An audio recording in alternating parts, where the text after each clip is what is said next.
주님이 사망 권세를 이기셨습니다. 이 능력이 우리 모두의 것이 되기를 주의 이름으로 축복합니다. 말 한마디 한마디를 고르는데 고민 많이 했어요. 다시 부활하셨네. 석연치 않은 것 같아요. 맞는 말이긴 한데, 틀린 말은 아닌데, 하나님의 사실을 말하는 데는 좀 마음속에 껄끄러움이 남겨져 있더라고요. 그래서 고민하다가 이렇게 말하면 좋겠다 하는 말이, 주님이 사망 권세를 이기셨습니다. 이렇게 말하는 것이 맞는 것 같아서 이렇게 표현을 하면서 오늘 제목은 그렇게 삼았습니다. 부활의 영광에 들어가자. 목사님 말장난하는 것 같지만요, 우리가 신앙 가운데 표현하는 언어도 좀 고민할 필요가 있습니다. 그래서 부활의 영광에 들어가자 할 때에 부활의 영광이 뭐냐 이렇게 한번 따져보자고요. 부활의 영광이 뭘까? 근데 거기서도 부활의 영광 통째로 봐도 되지만 부활이라고 하는 것을 한번 더 따져보자고요. 단순히 예수님 사망 권세를 이기신 사건이 부활, 성경에서 맞는 말이죠. 틀린 말은 아닌데, 우리 하나님이 표현하실 때에 부득이하게 그렇게 표현하셨다면 정확한 표현은 뭘까 한번 생각해 보는 거예요. 부활이라고 하는 말 이상의 표현은 없었을까? 왜냐하면 부활이라고 하는 말 자체가 죽었다가 다시 살아나심이잖아요. 이것을 서두에 제가 말 꼬투리 잡고 시비 거는 이유는 하나님의 사실을 놓고 생각한데 그것은 맞지 않더라는 말이죠. 왜? 하나님은 성경의 말씀에 보는 하나님은 죽었다가 살아나실 그런 분이 아니더라고요. 그분은 영원부터 영원까지 영존하시는 하나님이시더라고요. 생성 소멸이 필요 없으신 분, 태어남도 없고 우리처럼 사라짐도 없고 사망하는 일도 없으신 분, 이게 정확할진데 죽었다가 부활했다. 그래서 저는 우리 인간의 언어상 부득이하게 그런 표현을 쓰게 하나님이 허용하신 것일 수도 있다라고 하는 것을 말하는 것입니다. 부득이하게 부활이라는 표현을 쓰기는 썼지만 적어도 부활이라고 하는 단어를 쓰는 한은 인간 언어 구조상 위험성이 있더라. 왜 그러냐면 죽었다 살아났다고 하는 이것을 사람의 이 뇌 구조로 이성으로 납득하기 위해서 쓰는 것인데, 그렇게 쓰는 이유는 인간의 이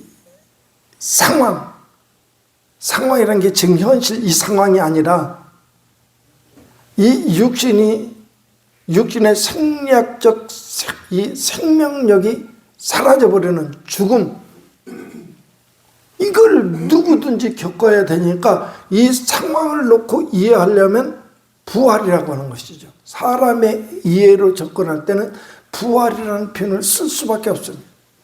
근데 반대로 하나님 편에서 접근하면 부활이라고 하는 말이 맞지 않더라 하는 말입니다. 하나님의 말씀에 의지해서 그러면 어떻게 말해야 되느냐라고 하는 것을 우리는 고민해야 되겠죠. 이 부활절 아침에 말이에요. 그것을 오늘 한번 더듬어 보도록 하겠습니다. 사랑하는 우리 성도들, 우리 신앙생활을 처음이요 그 마침 그 중간까지도 아울러 가지고 우리 신앙생활의 전체를 망라해서 출발점이 되고 마침표가 되고 과정이 될 수 있는 그 삶의 근거를 이루는 그 주가 누구냐면 하나님이시잖아요. 그래서 성자 하나님, 예수님을 주님이라고 부르는 거 아닙니까? 우리 성도들 향해서 그 하나님을 표현하라면, 말하라면 어떻게 말하시겠습니까? 우리가 아는 바, 배웠던 바, 삼위일체 하나님. 그냥 배웠으니까 그냥 머리에서 빙 돌다가 푹 나오는 게 삼위일체 하나님. 삼위일체가 어떻게 되는지는 모르지만 삼위일체 하나님을 고백합니다. 그리고 이어서 전능하신 하나님, 전지하신 하나님. 전능하신 하나님은 능치 못할 일이 없으신 하나님. 할렐루야. 그 하나님을 믿는다면 잘하시는 겁니다. 전지하신 하나님, 지혜의 근본이신 하나님, 우리의 마음의 뜻과 생각까지도 살피시는 하나님. 내가 남모르는 순간에 속에 무슨 다른 생각을 가지고 있으면 그것도 영락없이 알고 계신 우리 하나님. 그 하나님 전지하신 하나님이라고 말한다면 우리 성도들은 어떻게 말하실 수 있을까요? 그래도 아멘 한다면 잘하시는 겁니다. 전제하신 하나님.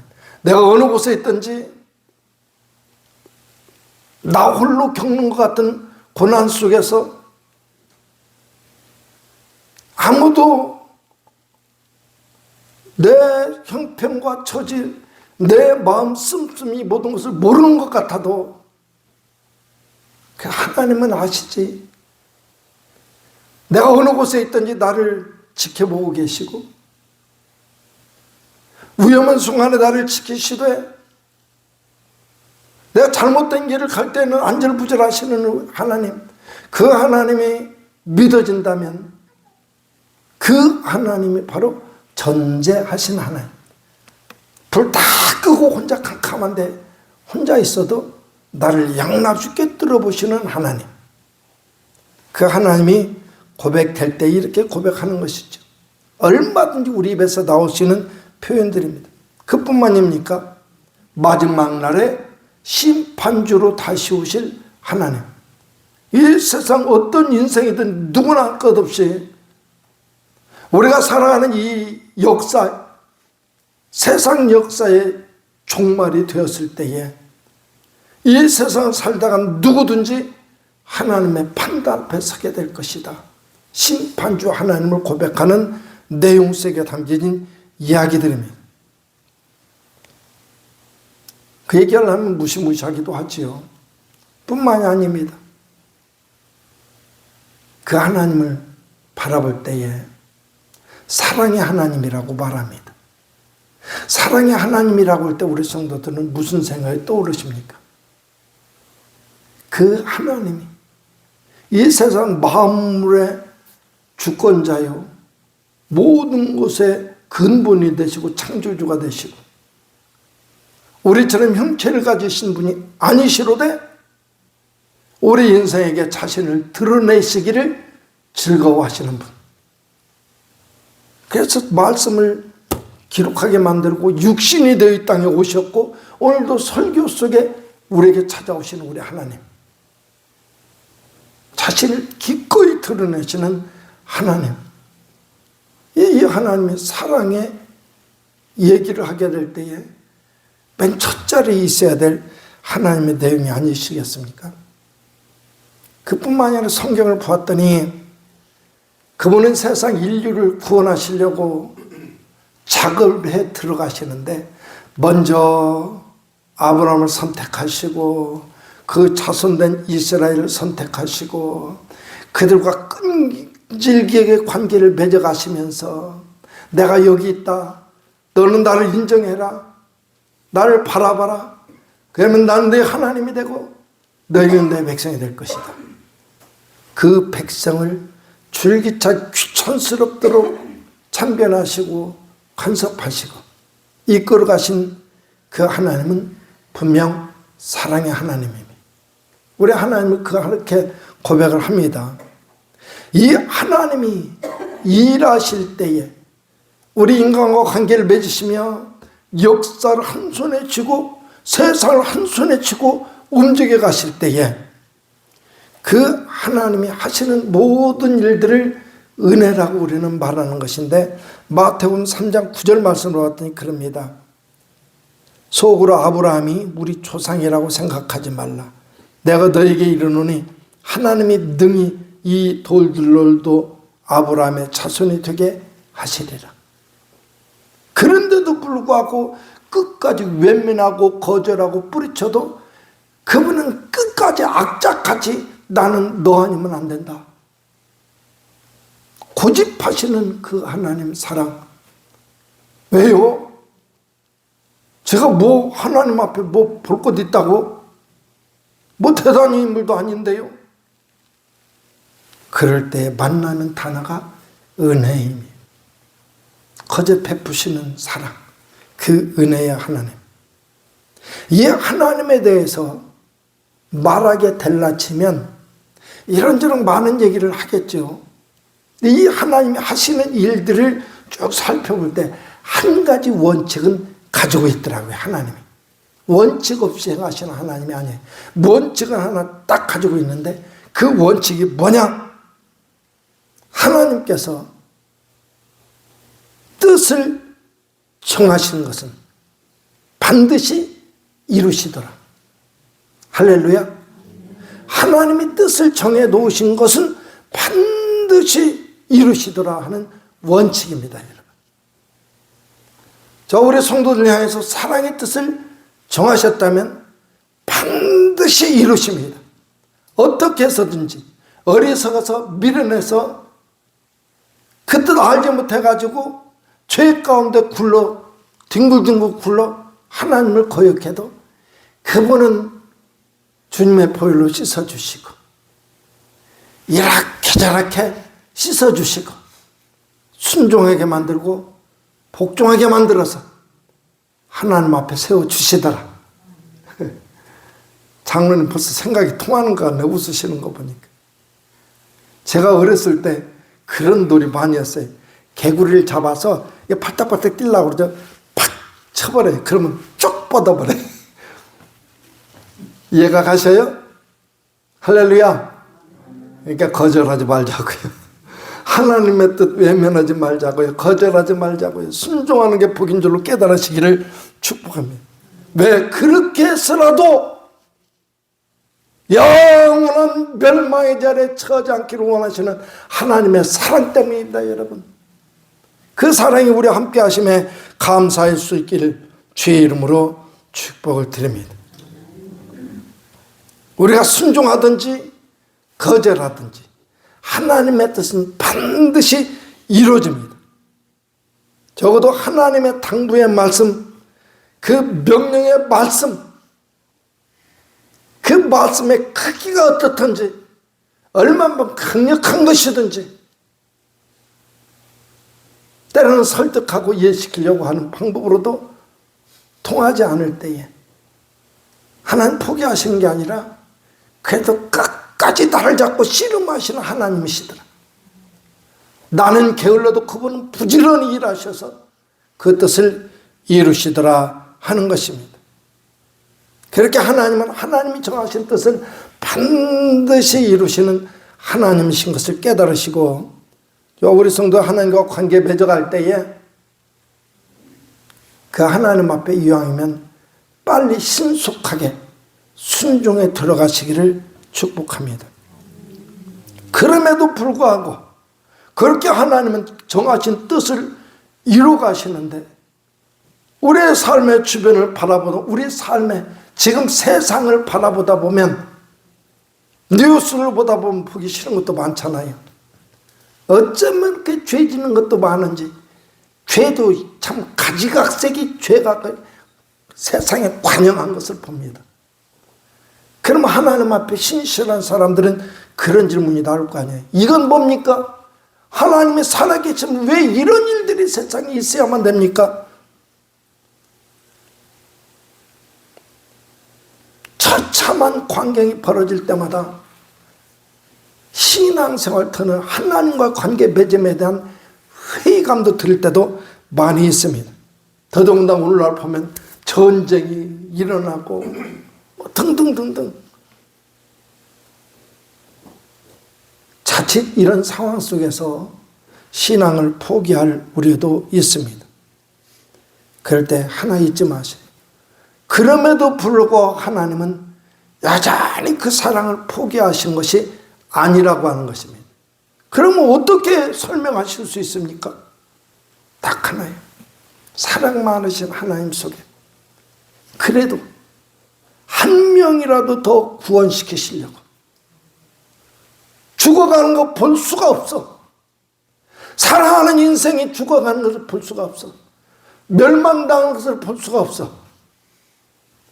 하나로 더 끄집어내려고 길이 참사 관용하시기 때문에 그렇다.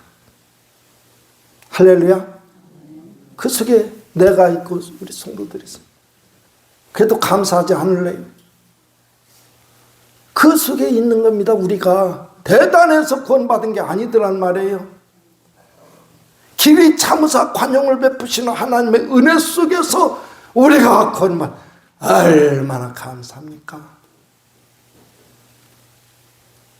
좀 이따가 예배 끝나서 하늘 쳐다보고 하나님께 감사 한번 해보세요. 하나님과 관계 맺음이 행복하시기를 축복합니다. 그래서 이 세상에 이루어지는 모든 되어지는 환경 속에서 꼭 우리가 건져야 될 게 한 가지 있습니다. 그 속에서도 때로는 도저히 납득하지 못할 상황 속에서도 하나님의 사랑만큼은 여전히 그 속에 흐르고 있다고 하는 사실이에요. 개인적인 삶에도 마찬가지입니다. 이해할 수가 없어요. 왜 도대체 간에 그 순간에도 하나님의 사랑은 흐르고 있다고 하는 사실을 기억하실 수 있기를 주의 이름으로 축복합니다. 그래서인지요, 요한계시록 1장 10절에서는요 하나님을 그렇게 말하더라고요. 나는 알파와 오메가다. 처음이요 마지막이다. 기가 막힌 표현이 등장하는 것을 볼 수가 있었습니다. 인생의 무수한 상황을 분석해보고 이해하려고 뒤죽박죽 해보고 그런 속에서 납득이 되지 않는 상황 속에서 우리가 하나님을 바라보면서 이것을 어떻게 정리할까?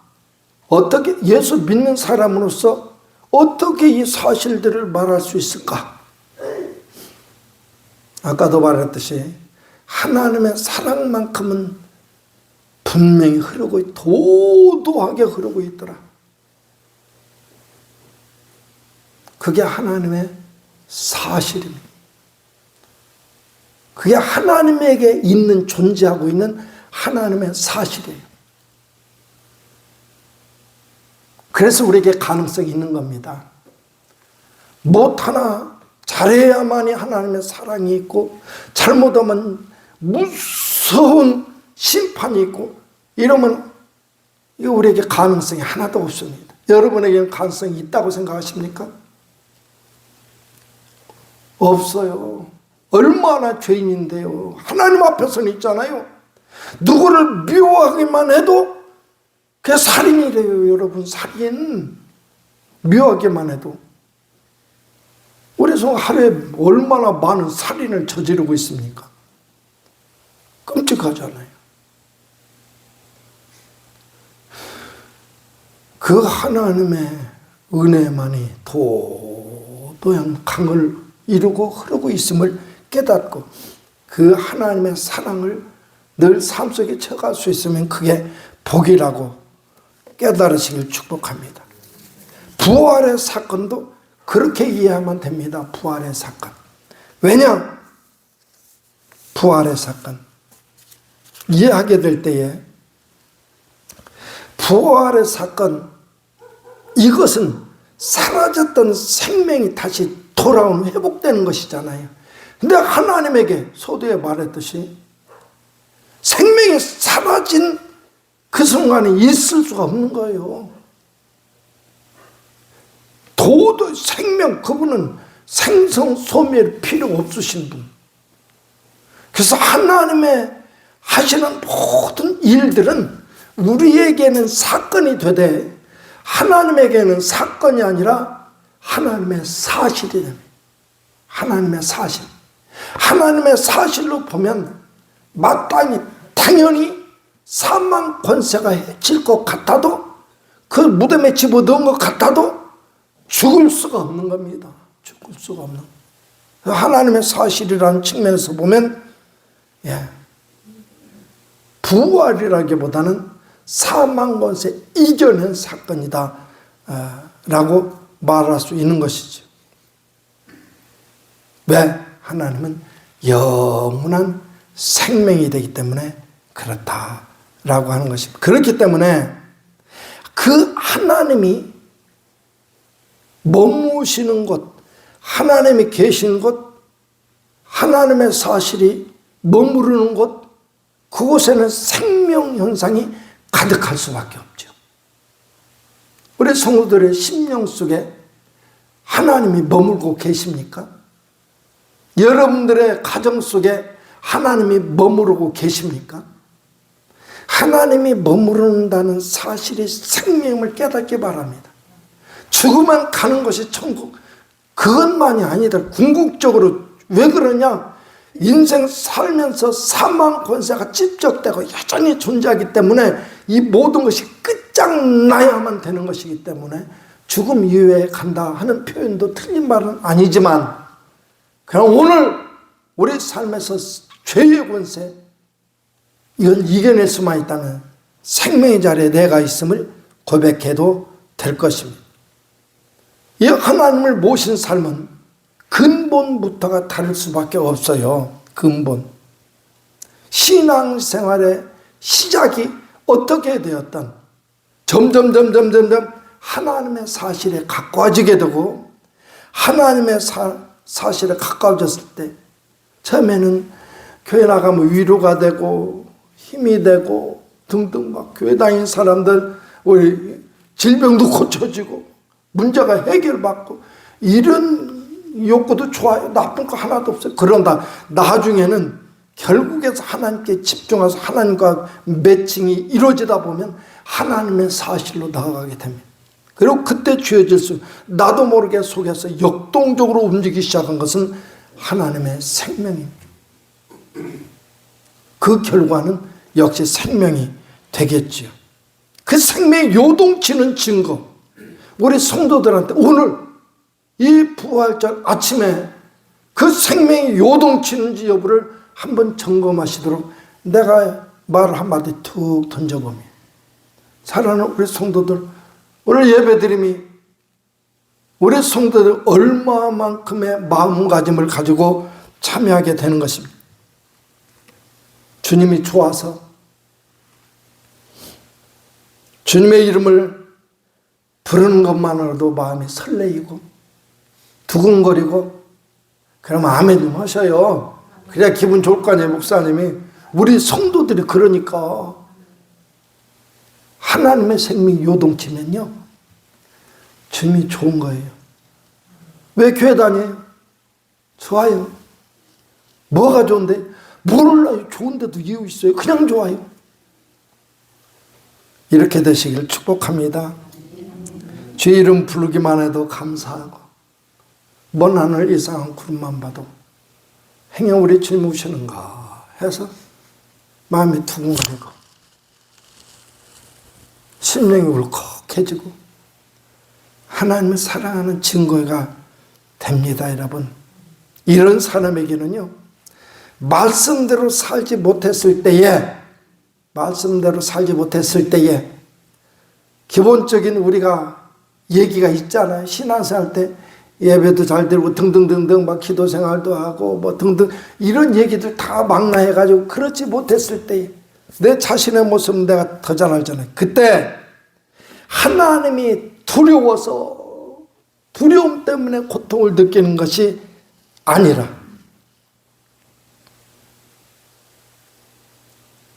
나를 보시면서 실망하실 주님 때문에 속상하고 내 이것밖에 안 되는 내 자신의 모습 앞에 속상하고 할렐루야. 틀려지잖아요. 처음부터 달라져요. 처음부터 달라져요. 그런 내 자신을 제대로 만나면 어떻게 되겠습니까?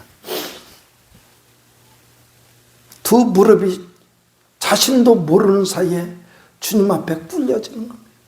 아버지요, 나는 죄인입니다. 누가 꿇으라고 그랬어요? 저절로 꿇려져요. 그리고 하나님을 부르는 것입니다. 하나님 오늘도 그런 사람을 찾지 않을까 이런 생각을 갖게 됩니다. 이런 하나님의 사실에 맞춰 들어가는 우리들의 삶에 오늘도 변함없이 그 사실에 맞춰가기 위해서가 아니라 맞춰가는 삶의 과정 속에는 우리 모든 성도들의 삶에 하나님의 사실은 그리 멀지 않게 와 있다고 하는 것 기억하시길 바랍니다. 그래서 범사에 하나님을 인정하고 기쁠 때나 슬플 때나 즐거울 때나 괴로울 때나 형통할 때나 막혔을 때나 하나님을 인정하는 태도를 만들어내시는 하나님의 사랑인 것을 더욱더 깨닫고 우리 정상교회 모든 성도들 세상의 더러운 죄악 한 트럭이라도 우리 성도들 더럽히지 못하게 만드시려고 정결하게 만드시려고 사탄의 세계에 발붙일 곳이 없도록 만드시려고 오늘도 악착같이 욕심을 내시는 하나님을 만나시길 바랍니다. 그 하나님의 손길로 완전히 장악되어서 하나님의 영광이 재현되는 그 자리에 주인공으로 세워져서 햇처럼 빛나는 하나님의 사실을 삶으로 가득 받아들이며 이 영광을 말하시는 주의 백성들 다 되시기를 주의 이름으로 축복합니다. 기도하겠습니다.